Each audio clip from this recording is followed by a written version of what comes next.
Hey everyone, welcome back to the episode 9 of the Unlocked podcast, where we are here to discuss all things business, heavy on the things, all things business related, locksmith related. Of course, you can find us on all the podcast channels, Spotify, Apple, any of those other ones. What else? What else is out there? Chad, help me out. All of the other ones out there, but All of the other ones. Yeah, I'm a big podcast guy. Anyway, I'm Lars Johnson. Plus our website. Did you mention our website? Do we have a website?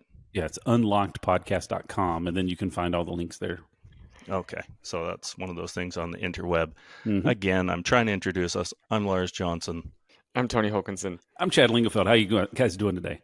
Doing wonderful. Man, well, that's one of the more painful intros I've had to do, but thankfully, we're going to be talking about Culture Index today. And Culture Index is one of my favorite topics. I know you guys are big fans as well. I'm going to jump right into this. Do we have any complaints with me just getting started here? Go for it. You want to mock my we accent? probably have many complaints, but you can probably just get into it. Right. So I'll just pretend you guys are on mute and jump into this. So Culture Index, it is something that we got involved in probably collectively between 3 and 5 years ago. I think, Chad, you will tell us. When did you get started with this? I started in with Culture Index, I think, early 2021, but I was first introduced to it sometime in 2020 during the middle of the pandemic, if I'm not mistaken. Right. I think we were probably about 22 or 23, and then true to form, Tony started this year. Yes. Yeah. So it took you 5 years to make the decision. Mm-hmm. Great. We'll get more into that later. Yeah, that's a good segue. So Culture Index, it is it's a personality assessment tool. Okay, it has profiles. We probably heard of the ones like the Myers-Briggs, the DISC assessment. There's a whole variety of different ones on the market. Why this one I was drawn to it personally was just the scientific background, and I believe it's the most scientifically accurate personality assessment tool on the marketplace right now. I know it's in the 90s compared to Myers-Briggs. I think was tools developed in the 40s and 50s, and it's just not as scientifically relevant. But the basis of this one is that there's 4 key personality traits. Is that what we're going to call them? Yeah. And it helps define people into subsets of about 19. Why I use that number 19, why I think that's important, is simply if there are 19 profiles, you would expect that each profile should be about 5 and a bit %, right? If you looked at the standard deviation, or if you look just at the norm, 19 profiles would mean that the world should have about equal proportion, 5% each. And then you look at the actual stats behind it, and they are the most prevalent profile is like 5.5%, and the least common is closer to 4.5%. So that was one of the things that drew to me that in the standard distribution that made a lot of sense. But I know the most important part are these variables. And Chad, you're a high variable guy. Do you want to maybe tell us a little bit about your characteristics? I know autonomy is kind of the first thing that you're. Yeah, well, I guess even before we get into that part, it is probably worth saying that none of us are Culture Index experts. A lot of this is just our opinions based off of experience with using the tool. That is absolutely for sure that these are opinions. Yes. Yeah. Like the reason I say that is there's licensed professionals with this program, and there are a lot of different ones out there. There's like you said, mentioned Myers-Briggs, there's Enneagram, there's DISC, and all those that a lot of companies utilize. And so when we get into this, this tool has really resonated with the practical application side. And of all the ones that I've looked at previously, and the ones that we even used in our organization previously, this one seems like it has the highest level of understanding from our team and practical application around it. So number one, within these variables that you would have inside these traits, one of them is autonomy. And so they rate everything. They rate all of these traits on a bell curve. So you're either above a line or below a line on that bell curve. It doesn't mean it's a good or a bad trait. It just means it's where you kind of see the world.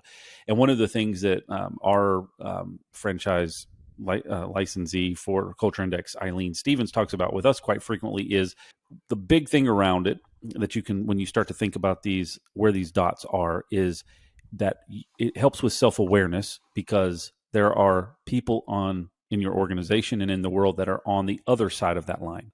So understanding the holistic pros and cons around these traits then will help you also understand how the other side of the world, the other 50%, right, will be able to, that they're processing things and that they're seeing things. So autonomy is one that we are, that we track. So you want me to just give a definition of? Well, yeah, just explain a little bit. I mean, there are four traits. There's autonomy, there's social ability, there's velocity or patience, and then there is conformity. Yep. Right. So specifically autonomy, I know that's one that you and I share as highly autonomous people. Yeah. So when you look at that, you have the high A side. There's going to be people that are going to be very goal focused. Bless you, Tony. Bless you, Tony. Actually, Tony, if you're wondering, there is a little button there for mute. It's called mute. I don't know if you saw it. Like, I went up and I went, just missed it. Oh, man. Chad, you were talking about autonomy. Yeah. I think you said something autonomous related before Tony sneezed directly into his microphone. Yeah. Hey, I did not touch the spring. The spring, woo. That is great. You didn't cause the spring to go. Okay, so anyways, autonomy. You have people that are sit on that high side, and then each what they call a deviation or step on that high or low side is going to be increased in the velocity or increased in the what's the term I'm looking for? Well, it just how visible the trait is. Oh, right. The farther you're away, if you remember grade 11. How much more extreme that it's going to see. Exactly. Grade 11 physics, we're talking about a standard deviation, which is right in the middle is what you'd expect. And then the farther you get away from the middle is the more pronounced that trait is going to be. There you go. Great definition. Yeah. So autonomy, on the high side, you're going to have somebody that's very goal-driven, kind of self-focused. How does this impact me? They're going to be kind of like a gas pedal in an organization. They're going to want to go, accomplish something, take care of something.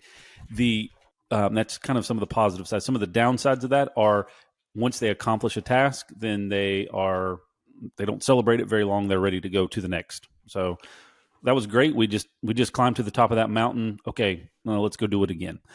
We don't really take the time to celebrate and process that. Now, you think on the low side of A, these people are very team focused. They're very team goal oriented. They're people that really love to work with other people, understand and follow a plan that's already in place. They're not really the ones that are out there that are just trying to craft a plan and trying to chart a new path. They really want to see what has been done before, what worked, and can we just follow that plan? Because there's no real need for us to reinvent the wheel. The good thing about those people, they're a little risk averse, so they're going to tend to move at a little slower pace, make sure that things are actually taken care of before they move, where people on that high A are going to move, figure it out as they go. Low A's want to have the plan worked it out. I think Eileen says it this way: high A is let me work out a plan, and the low A is plan my work. Yes. High A is work my plan. Low A is yes. And every time you say the word A, you're talking about autonomy specifically. Sure. Yes. Right. And I'm sure Eileen was a little more eloquent when she explained what you're saying. But that one I really got. Plan my work my plan. I hopefully that's the snippet that we use to explain this episode, because that was bang on perfect, I found. But high is your traditional leader, boisterous, kind of arrogant, taking the front, the big charge. And that low A is more of a, well, I don't know. I agree with all of that definition, but from one high A to another, sure. I'm just reading the common. In the book, it says that high A's are inconsiderate. You guys describe yourself as inconsiderate? Anyways, go ahead, Lars. What were you going to say? But low A that's that team player, right? So it's someone that is wanting the team to go. It's a pleaser. It's a people pleaser.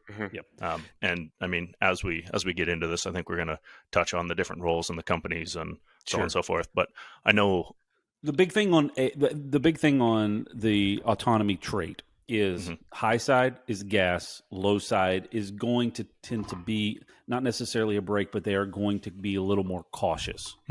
That's a big thing. Second one that they're going to be measuring is social ability, which is not necessarily if you're an introvert or extrovert. It's around how you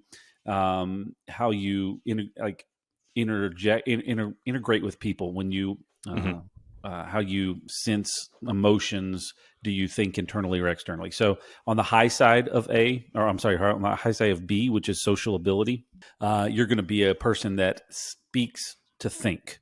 So I'm going to talk out loud to think out what I'm trying to say or what I'm trying to communicate. There's a lot of out loud brainstorming.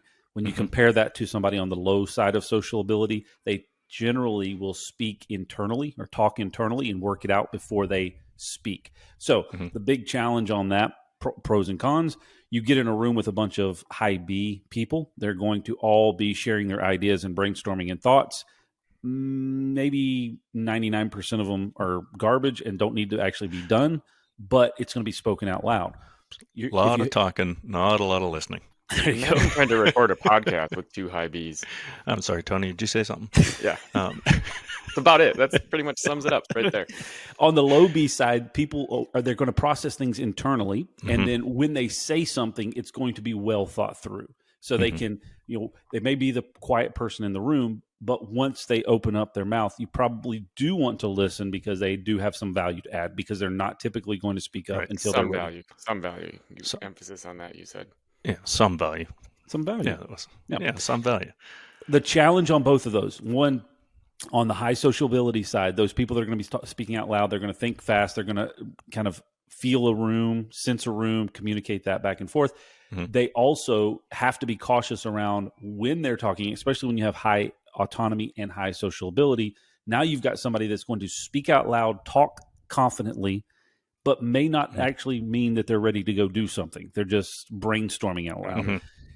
When you're dealing with folks that are on the low autonomy and low social ability side, they process things internally and watch things. And so when they hear that, they think that it is action-based.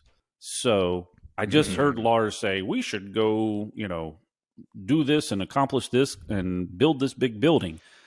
But he was just literally brain dumping a lot of things. I was thinking, hey, that might be fun. That'd be fun. And so you have to be cautious with those low autonomy, low social ability folks in that room because they're going to walk out and say, Lars told us to go buy a building. We got to get a plan to build this building. Correct. Yeah. Right. Yeah.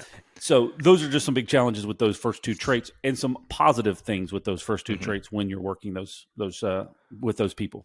Yeah. I always think of just, plain and simple when you're talking about social ability. High social ability is just, it's that emotion and relationships. Relationships are what drive. So a high social person wants the relationship intact no matter what. Yeah. And that low social is more facts and data. Don't give me some crap. Give me the truth. Just give me the data. Give me the facts. Don't sell something to me. So if you're one of those people listening right now and you hate salesmen, pretty good indication, that you're going to be that low B and just don't want anything to do with it. Yeah. This might be sorry, Chad, go ahead. No, I want to be very clear on the social ability side. It is not a measurable of introvert versus extrovert. That's where a lot of people try to put that, and it isn't at all. Like, as a matter of fact, I have a high social ability trait, but every other personality assessment I've ever taken, I will classify or register as a high level introvert. So, but it plays out on the social ability side because people will say, well, that doesn't sound true. Well, in the mode of accomplishing something, I understand that it does require people and communication with people to do it. I also do think out loud to talk through ideas. So those are all, very much in alignment. But when it comes down to it, when I have to be around people, when I'm interjecting with people or interacting with people for a long period of time, I do require a lot of downtime to kind of re-energize. So it's not it's not an extroverted, introverted thing. Right. I think it's interesting too, looking at how the A and the B relate to one another. I know that was one thing that Eileen talked to us a lot about. And Lars, I know you're going to get into inductive and deductive a bit later, but also if your A is in front of your B, you can act more autonomous. Yes, sorry. If your autonomy is higher than your social ability, you can act more autonomous in certain situations. Yep, right. And if your B is more, if your social ability is higher than your autonomy, you can act more social in situations. So, for instance, on the culture index, I am low autonomy, low social ability, but my autonomy is higher than my social ability. So there are times where I will appear to show autonomy, even though it is on the lower end. Correct. So it is interesting in all of the traits, how they kind of relate to one another, and your the way it shows it on the standard deviation graph really helps with how they play off one another. Well, the other thing to add on that, Tony, is you just said something that kind of triggered is just because a position on that chart is in a certain way doesn't mean that is always how you operate. That's always how you act. That's just who you are, and you can never do anything different. So it does not put you in a box. That's one big challenge with this. A lot of people walk away with any type of personality assessment and say, "Oh, that put me in a box." Well, no, it just brings self-awareness to say, here is how you naturally operate. Many of us, even early ages in life, had to figure out a way to cope with certain things, and maybe we had to stretch our extroversion or our introversion. We had to adjust in that because we felt that was what was needed in that particular role or situation. But it does not necessarily put you in a box. It just brings that self-awareness. Yeah, and I was going to say, and that also depend. That's what you just said indicates, your high social ability, right? You recognized that in this situation, this is going to be more beneficial, and you adapt to that. And that speaks to that high social ability. Every time we say the word social ability, I feel like the word ability is a misnomer there. That's just like the classification that Culture Index uses. But it doesn't mean that, somebody with lower social ability has no ability to socialize. Yes. Yep. Right. It's just, it's a misnomer, but you can just think of it as, socializing. One person is driven by facts and data, and one person is driven more by relationships. Tony, I'm going to ask you about, velocity here, which I might just pull up a pillow for this, but yes. Before I go there, I would say this is a good time if you are listening to this, hit pause, Google Culture Index profile, because what it's going to do is it's going to give you a line that's got 4 different colors on it: red, yellow, green, and blue, and it's going to have a line into it. And just at a very high level, what you can see is when we're talking about high autonomy, that's the red one. High means it's to the right of the line. Low means it's to the left of the line. So anytime we're talking about high, it's in relation to that line. So you can kind of follow along with what we're talking about here. And I will provide some links in the description and on our website on the blog post for this particular episode with the episodes that I recorded with Eileen for my other podcast that I've had previously, because she breaks it down into a lot more. Name drop. The Old Coffee Break podcast. Great podcast. I didn't know you did a podcast, Chad. Yeah. Anyways, she did a very good job detailing out all of the different traits, and so that would be a great reference point as well as you're listening to this. Another quick tidbit, Chad. What's your profile, just so people can stalk you while we're talking about these different traits? So I am a trailblazer. Trailblazer. A high A with a high B, so high autonomy, high social ability. But the social ability side is closer to the line. I have very low velocity or patience or focus, whichever term that you're going to use for C. It's actually the lowest that it can be and the farthest deviation away. And then I have what they call a tailing D or conformity trait. So my conformity trait is higher than patience. So mine looks kind of like a slant with a cut back on it. Yeah, that's a very nice. It's one of those, especially on a podcast, and you're using your finger to draw it up. But you are a trailblazer, right? Yes, that's trailblazer. I think what you said. Okay, yes. And I'm going to be a daredevil. Tony? I'm a craftsman. A craftsman. Okay, so if you Google those, you at least have something to play around with, and if you can find some information online, you can then take some knowledge and/or cheap shots. And speaking of cheap shots, Tony, tell us about velocity and lack thereof. Yes. So the C trait, I like to call it patience, to put a positive spin on it, because otherwise Lars will put a negative spin on it. So the C trait is how patient are you? The people with higher C traits, higher patience, will be more methodical, more deliberate, more planning. I personally have a higher C trait, so I think through things before I move on them, sometimes probably far too much, as Chad and Lars would say. People with lower patience will, I think it's kind of self-explanatory, be more antsy, be more go, go, go, go, go. They will be better multitaskers. They will. He has super high patience for things like having poor internet connections. So, Tone, you just cut out because Minnesota doesn't have internet, and you're very patient with this, which just, again, speaks to your high patience profile. But maybe if you can call and dial up back into the podcast, you can maybe dive back in that, and maybe we'll just wave at Beeves and let him know that that's what we can cut out. But sorry, Tone, you want to maybe take that from the top. Tell me a little bit about your unlimited patience. Yes, so there is very little that gets me stressed out. I am very patient. I dawdle along at my own speed, as Lars would say. Beat to my own drum. There is a symphony in my head, and that is all I am paying attention to. It is a beautiful symphony, and there is not much you can do to get me moving. There's also not much you can do to get me stressed. I am pretty even-keeled. If you think about what is the flat line? If you're I think that's when you die. But that's your heart. Cut that one out. Heart rate. But flatlining, yeah, you're flatlining. That's great. Yes. I sometimes, honestly, when you're over the ball golfing, I wonder if you have flatlined. I wonder if that's what's finally gone on. That's actually when I move pretty quick. It's just getting to the ball that I go at any speed. That's hilarious. If that's when he moves quick, then the rest of his life. Oh boy! And there goes Lars. After he was just roasting your internet. So clearly, it's Chad's internet's the problem here, but anyway, we're nailing this high patience. So Tony, tell us a little bit. Explain this from high patience to low patience. What are some of the characteristics? What are some of the words? How do you describe it? Methodical, stable, calm, predictable. People with low patience, antsy, high strung, impatient, volatile. You'll see people go up and down a lot, much more moody if they're antsy. They can multitask a lot better. So for you two who have very low patience, someone like me who has very high patience will drive you absolutely nuts. You will be moving around, going everywhere, anywhere. That myself. I've never been frustrated. I will be going at my own plan. I will make sure to plan. See, this you can't even stop talking. You're just impatient. You just want to keep going. You want to keep going. That combination of high social ability and low patience is just oof.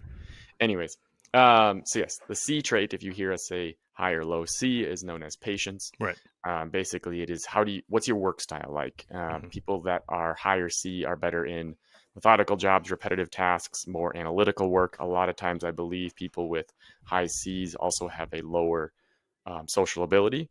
And they're better in, again, more analytical jobs. So I personally like finance a lot. People that are into technical trades a lot of times will have lower patience. Higher patience. The people with the lower C, lower patient, they're going to be in more fast-paced, sometimes sales jobs, sometimes jobs where you're spinning plates a lot. Customer service. Pretty common. Phones. So yeah, that's the patience trait.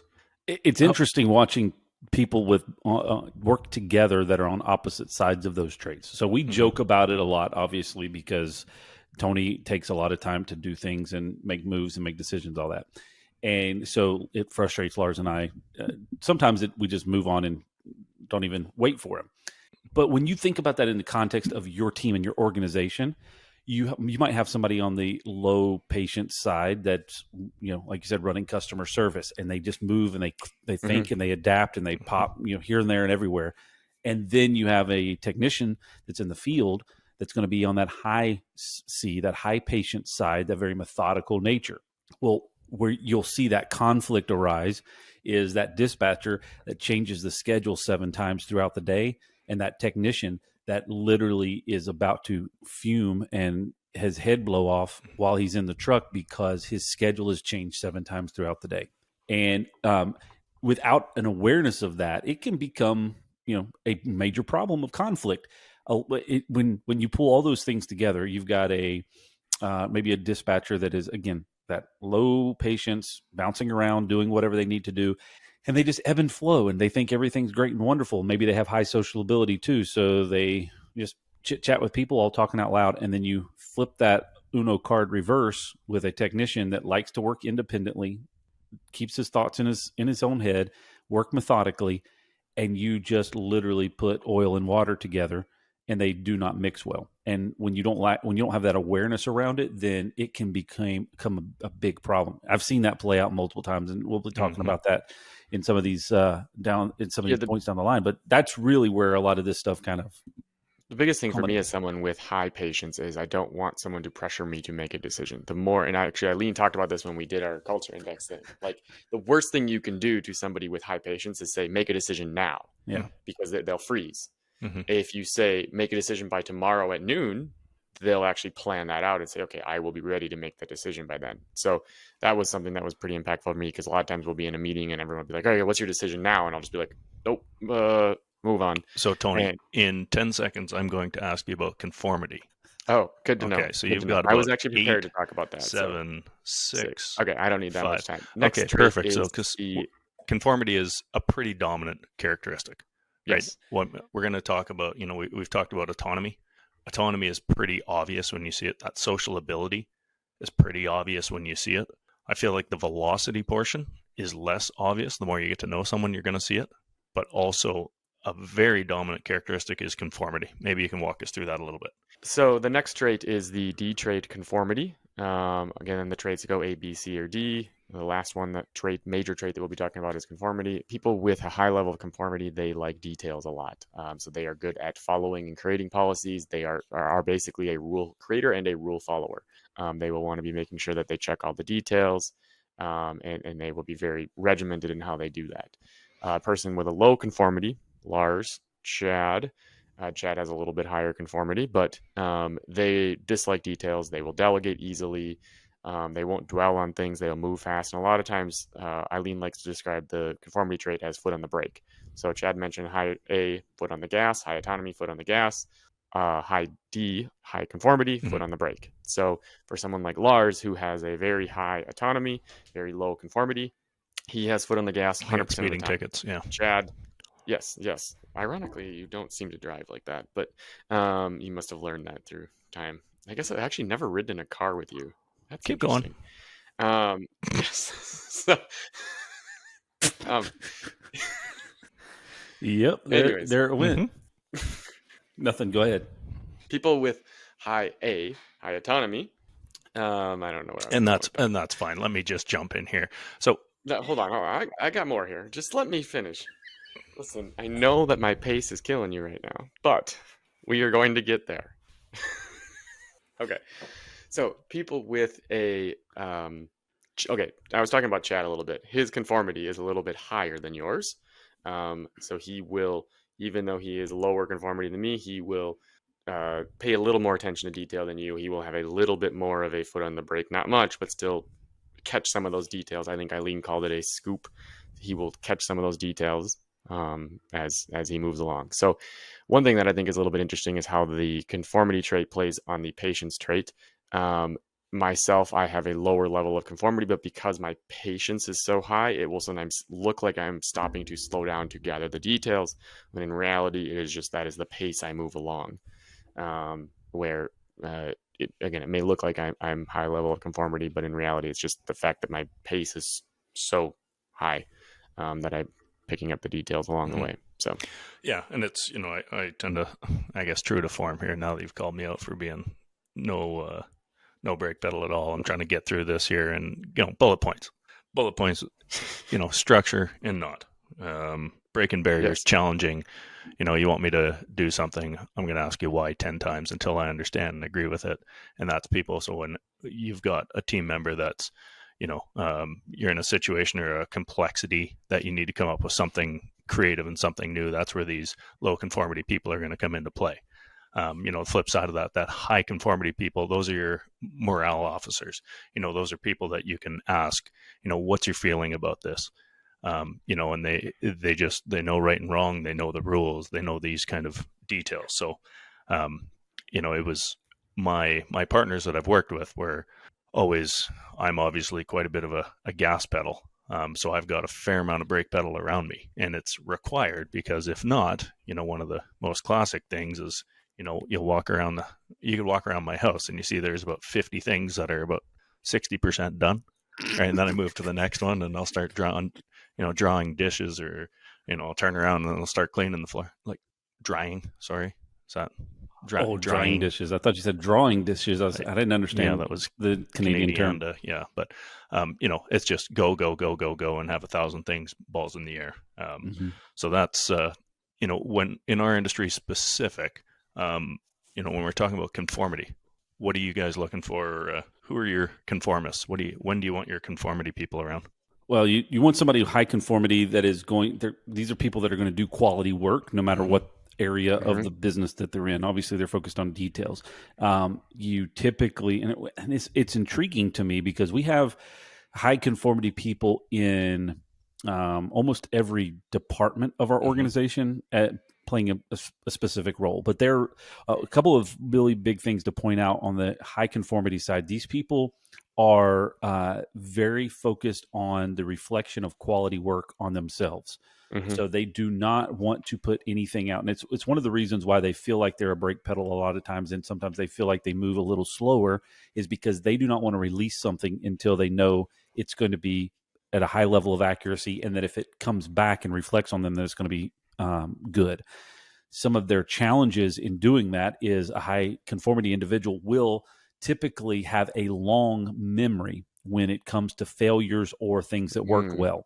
So, the way I've used this example a lot is, a high conformity person, if they touch the burner when they were a kid and they burn their hands, never touch a burner ever again. 1923 that I stepped on a nail and therefore I don't walk through there without steel toe shoes anymore. Right. Correct. So it takes them a long time to work past that, and it has to be proven that it's not going to be the same result, right? But the other positive thing is when something worked well, they will continue to repeat it and continue to be consistent with it. Low conformity side, those people, I burned my hand when I was 12, and maybe it's not as hot this time. I haven't really touched this brand of stove, so it might not burn as bad. So I'm going to try it and see. So their memory typically is a little shorter in terms of failure, so they can fall, get back up, and repeat the same thing with a hopeful outcome of a different result. They will also typically bend the rules a little bit. There's a lot of gray area around what they can and can't do. So again, the biggest thing on this is when facts and data are really, really important, i.e. a CPA, accounting something like that, you probably are going to want somebody with high conformity that's really going to follow the rules and not fudge the it's okay if. And then the low D individual, when you need things done in a fast pace and that they can navigate obstructions and navigate challenges independently. So you might have a technician in that role that is a really good problem solver because they won't get stuck on it's always A, B, and C. It could be potentially this other variable, and so I can work through it. So people that are going to have to solve problems in real time, you typically want somebody in that low conformity side. Yeah, I think a lot of times you see salespeople in the low conformity side. I think salespeople always get a bad rap for, they never pay attention to details. They never pay attention to details. Well, that's mainly because they're out solving problems. They're typically tend to be higher social ability. For us, on the technician side, project techs have worked really well with high conformity because they can come and pick up the details that maybe that salesperson missed. And they're also tend to be a little more methodical in nature, and they want to make sure, okay, I want to implement this solution exactly how it was sold or what the customer is looking for. Yeah. Or like you said, Chad, on the technician side, service techs tend to be a little bit better if they have a lower conformity because they can think outside the box and they can solve problems on the fly. Yep. And then also, like you said, accounting for us is a big one where we have most of our people, I think all our people in accounting are high conformity, and also our employee development manager, who focuses a lot of time on developing training programs and processes. She's a very high level of conformity to make sure that those processes have all the details necessary in them.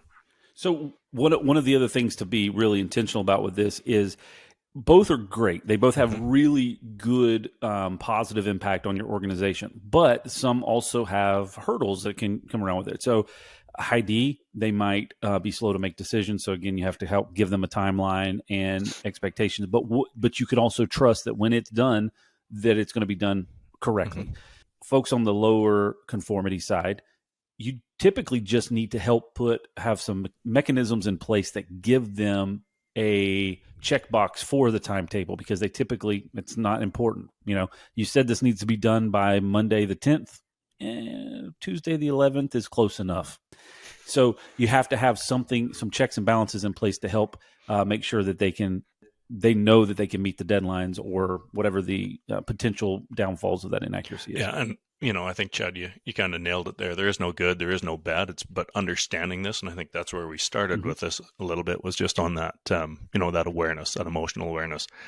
There are two more traits that I don't think we need to get into all that much. It does talk about logic and it does talk about ingenuity a bit, but I think just in, with respect to time here, we maybe don't have to get into that as much, as they tend to be a little less obvious.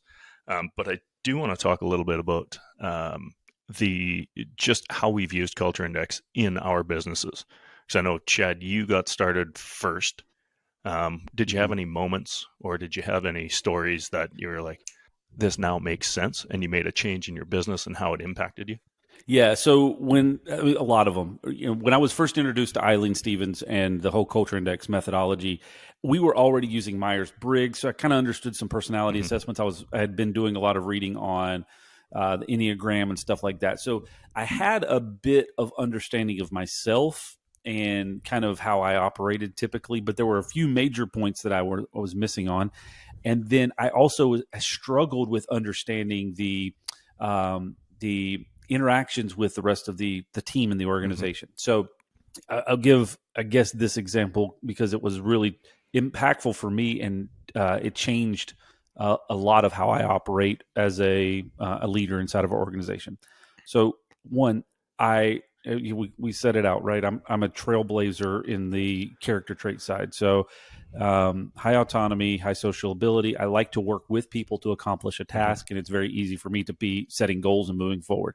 I'm very impatient, so I like change. I like to move. I like to get things done quickly. I can adapt on the fly. The conformity trait is a little higher, so therefore I can see details when they matter, but most of the time I live in a world of gray area where things can happen when they need they get done, right? It's good enough. Let's move on. The thing that I didn't realize is all of that made sense to me, but the way that I led my team was a challenge for them. So I could speak at a very kind of high level with not a lot of details, but work through it myself. The challenge that I had in delegating and leading others was I left a lot of the really important pieces of information out and assumed that everyone else it's pretty obvious was going in to your mind. I mean, it's obvious. And then you turn around and you see what's happening and Yep. And then you get frustrated because it's not being done like you were expecting, but then it's your own fault because you didn't really get the point across like you were supposed to. Are you suggesting that they couldn't just read your mind and do exactly what you wanted, how you wanted it, in the time frame you wanted?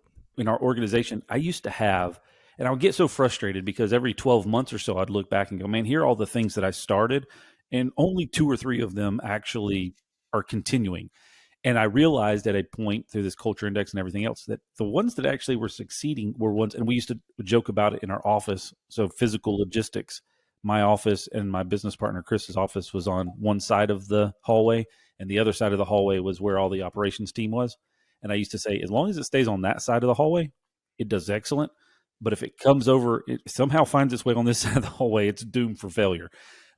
Because there's the consistency of making sure that those things are going to happen is not going to be there. And that's why you surround yourself with those type of people, which, again, having the awareness of that and then finding those people and putting them in the position, they're ready and willing to execute, be consistent.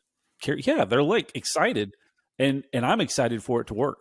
So that has been really the transformational side is the self-awareness for me and realizing the people that I'm communicating with so that I can not be frustrated with the outcome when it's 99% my fault.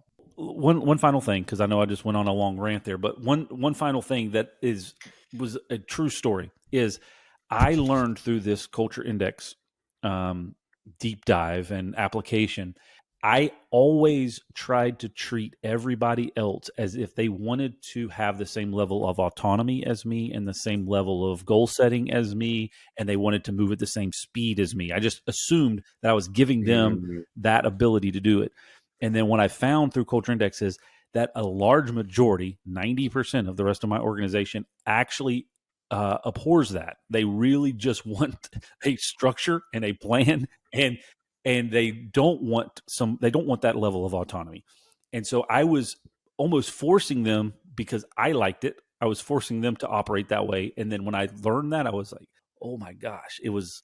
So for us, we had similar takeaways. We had three kind of main ones. One was, Chad touched on this, the self-awareness. Having managers understand what their traits were and how their team is going to perceive them. So if somebody has very low social ability and their team is full of people with high social ability, they're going to need to work on making sure that they're more proactive about socializing with people. If somebody has very low A and they're a manager, they're going to need to step out of their comfort zone and make sure that they're giving good direction. Having that awareness of what your traits are was a big impact for our managers specifically. The second thing for us was making sure, like Chad kind of mentioned there, a little bit of having good variety of people on our team.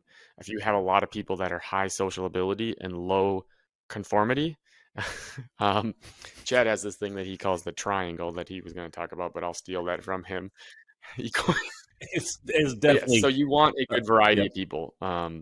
If you have too many people that are high A, you're going to always be on the gas, never slowing down, making a lot of probably dumb decisions. Nothing ever gets done. If you have people that are very high conformity, you're going to have everybody that has their foot on the brake all the time, and that is where I would see nothing gets done. Well, it's the same. Yes.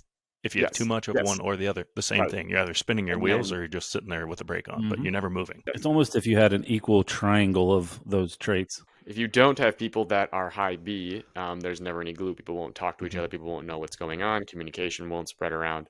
So basically on your teams, you want to make sure you have an even balance of different traits. And if you have too much of one or not enough of the other, looking to see, okay, what do we need to help fill that triangle? If you feel that your organization isn't getting enough done, there's likely an imbalance there. Yes. And if you feel that your organization is either a huge gossip mill, you're probably too high on the B. Social ability. If you feel that, there's animosity and silos and there's inner fighting, you probably don't have enough social ability. Right. So things like that. So for us, a few years ago, we had on our leadership team very low autonomy and very high social ability. So that led to a lot of no decisions. A lot of talking. And that's another thing that Culture Index talks about is decision making. And when your autonomy and your conformity are aligned with each other, you end up with what's called AD conflict. And that's where you can't make a decision because you have foot on the gas, foot on the brake, foot on the gas, foot on the brake, and nothing ever happens. So for you two, you guys are always on the gas. For me, my AD are very close to each other. So there is a lot of like, okay, should I go? Should I not? Should I go? Should I not? And that combined with a higher level of patience leads to no decisions being made. So if I surround myself with a lot of other similar people, then nothing, no decision gets made. So I would like to just point out for anyone that's watching on YouTube, if you want to see what a true low velocity person looks like when they have something to say but can't jump in, they'll notice Chad just three straight times. He's like, but Chad, I sensed that low C. He's just like he's getting whiplash. I sensed somehow that you wanted to jump in there. Did you think you wanted to add something to that? What I was going to add to your autonomy and conformity conflict that you were talking about, when those character traits are stacked on top of each other and you feel like basically you're on the gas and the brake simultaneously, the superpower or the positive thing for that trait is they can typically bring a well-balanced perspective to any conversation. So, because we have some of those folks in our organization, and again, before I knew this, they were people that frustrated me because I felt like they were just constantly debating themselves, and you could never get anything to like make a decision and go on. But now I bring them into the conversation with a different reason, and I say, "Hey, tell me about this particular situation, what's good and what's bad," and they can explain it all, illustrate it all, give you a good understanding of what could go good and what could go bad. What I did fail at before was I was very focused on having them make the decision before because that's what I would have wanted to do. All right, that's how I would have wanted it to, right? So now I bring them in. Yeah, I want to make that. Yep, I bring them in, ask them for their feedback and their input, get the perspective, and then say, okay, now here's the decision that we're going to make. And they'll say, oh, okay, great. And they'll move on it. They just don't want to have to make that decision because that internal conflict's happening. But the superpower around it is they can come in with a balanced perspective of both sides, and they can really give you a unbiased opinion or an unbiased perspective on it, and then you get to make a decision based off of it, which is really great. And they provide both sides. Yeah.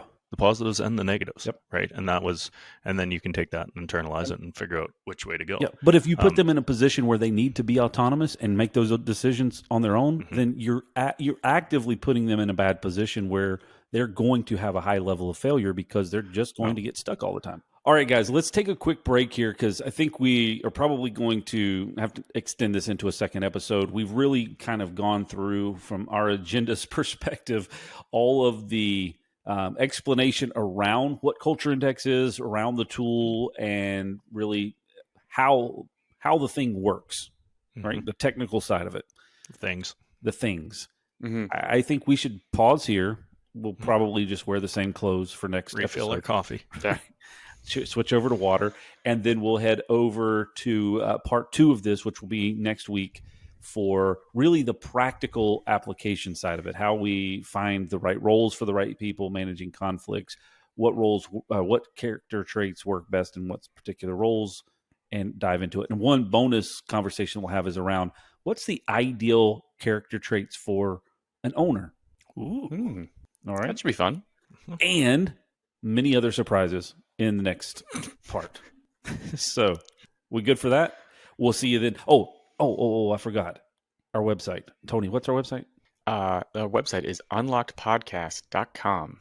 Okay, check that out if you want to find out more about us, and make sure you subscribe and like and hit thumbs up and the notification bell and all those things for the podcast. We'll see you next time. Other quick thing for people. On this episode, if people want to send us a link or put a link in the comment section, we can give them some assessments so that they are prepared for part 2. If they want to check out the Culture Index, they can hit any of us up, and we can send them links to Culture Index assessments. What an influencer. I'm telling you. Sick. Send Tony a message on Instagram. He'll respond to you in a couple of weeks. All right, we'll be back for part 2 coming up.